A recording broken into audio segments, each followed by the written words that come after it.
Hi, everybody. I guess I just kind of wanted to have a little heart to heart with you, as well as explain to you kind of what I am all about and what I stand for. Um, I guess because my name, I don't know if any of you are wondering how I came up with the name Fitness Ministry.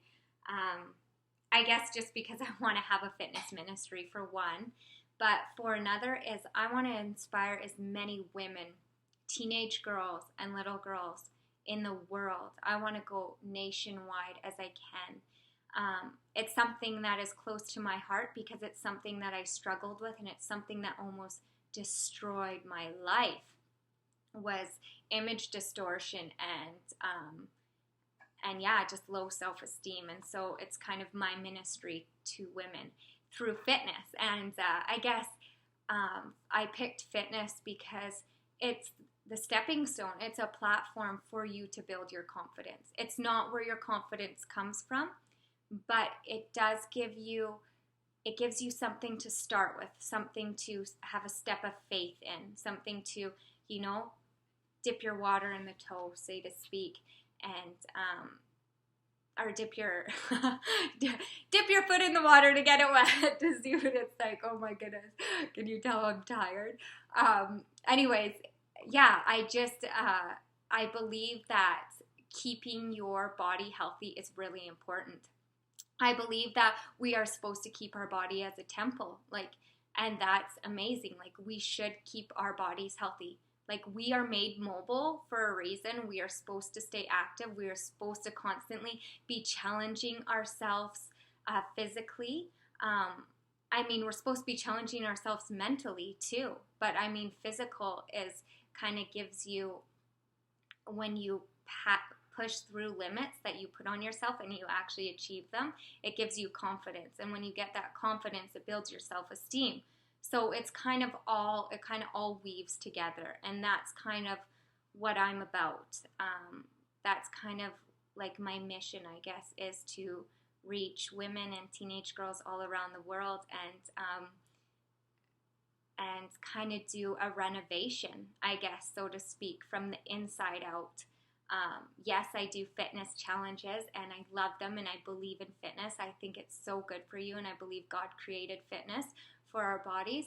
But I also believe that your body is the temple, but I also believe that your mind is the foundation. So if your mind is not strong, your temple will fall. So your mind is your foundation. So if you build your house on sand, you build your temple on sand. Without that strength, without that mind strength, and without that self-esteem, when the storms come, you are going to come crashing down. So you need to first build up from the inside out. And it kind of, I don't know, it kind of sounds funny because you still have to build from the outside in, but building on the outside and setting those goals and achieving them kind of builds the inside, but you really want to focus on the inside. This thought came to me this morning, and I wrote it down. I was thinking to myself, I thought, why are we so ignorant to the things that we cannot see until something goes wrong? And I really thought about that, because I thought, people will procrastinate taking care of the things that they cannot see. So you can't really see your organs, you can't really see your mind, you can't see God, and those tend to be the things that we ignore until something goes wrong. When trauma happens in our life or disaster comes, we pray. But other than that, we don't seek after God. Also, we neglect our health. Whether it's eating healthy or taking care of our body physically, we ignore it until something goes wrong, and then we admit that it's a problem, because physically it actually starts to become visible. Why is it? Why can't we take charge before we get to that point? Why do we make all the excuses that we're not worth it, that it's too expensive, that I don't have enough time. Well, let me tell you, you need to make time because it's the only body that you have. And when your health goes away, something happens, money is not going to matter. A&W down the street's not going to matter. That candy is not going to satisfy you anymore. You know, you have to make a decision for you, and you have to lose the excuses, and you have to see that you are worth more, and you have to know who you are, because if you don't know who you are or whose you are, chances are you are not going to know what you were created for. And so I guess taking care of yourself is the first step. It's the first step to being encouragement to others. It's the first step of, becoming a little bit selfish, but in the end it's selfless, because you are taking care of yourself for your family. You are able to do things for other people.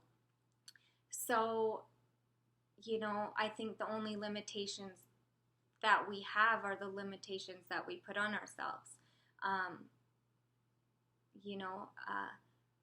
I hear people say all the time, I had kids, they ruined my body, it's my genetics, I just have fat genes, or, I don't have the money to be fit.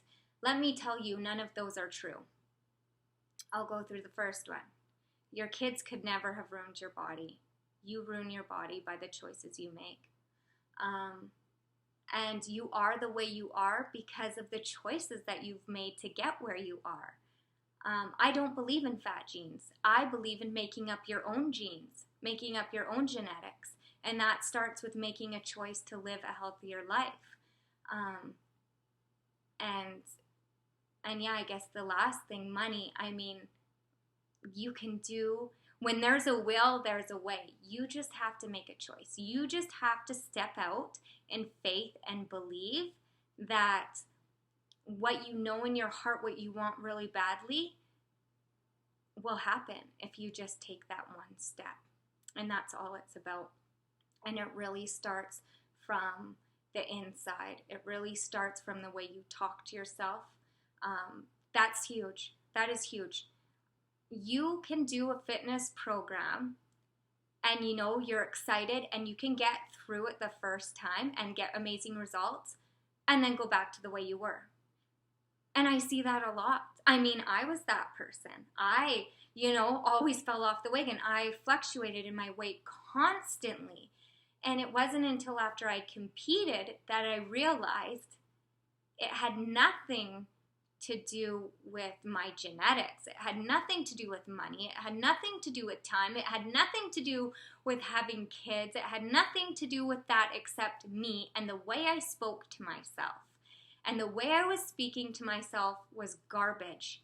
Whether you want to admit to people or not that you speak to yourself that way, you are where you are because the way you talk to yourself, the way you think about yourself. I truly believe that. And I truly want to be a voice that speaks out and says we need to be just as focused on the way we exercise our mind as we do our bodies. And I believe that comes from exercising, saying nice things to ourselves every day to encourage ourselves, because sometimes you are going to be your only cheerleader and you have to be okay with that, because you will start to attract good things to you when you start to believe you are worth more, but you have to believe it and you have to speak it. Sometimes you just have to fake it till you make it. You just have to write the nice words down and you just have to say them while you're crying in the bathroom and while you're putting on those clothes that don't fit yet. But you have to say, you know what? Pretty soon it's going to happen. Pretty soon I'm going to fit into those jeans.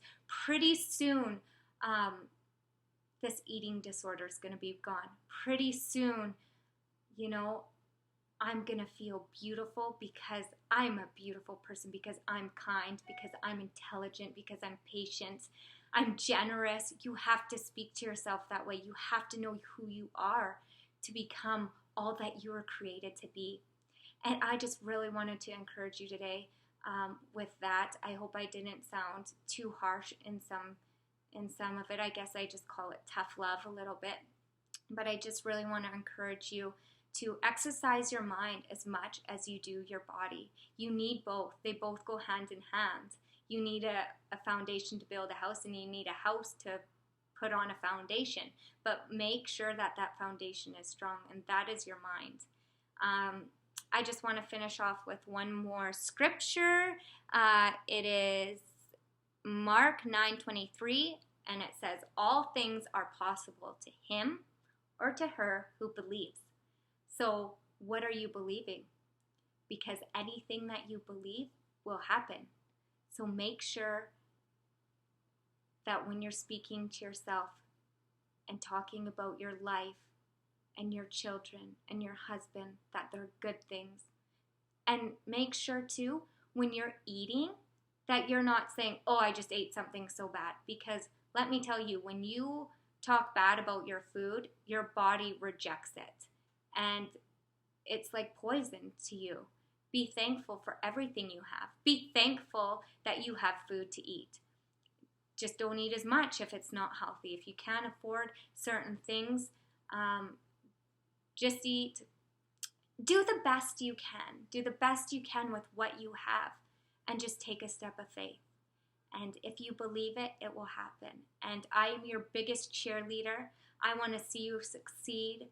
I want to see this generation of image distortion gone. I don't want to see teenagers with eating disorders, or teenagers as prostitutes, or teenagers running away from home, or teenagers pregnant. And it's sad. But it all starts with who we think we are, or who we were told that we were, and we believed it. So it all started from a belief. So let's change our beliefs. Let's change our words. Let's change our thoughts. Let's change a generation of sickness so that God can give us beauty for ashes, or ashes for beauty. I'm not sure which one. Sorry, guys. It's a very long day. Well, anyways, I hope you guys have a good day. Bye-bye.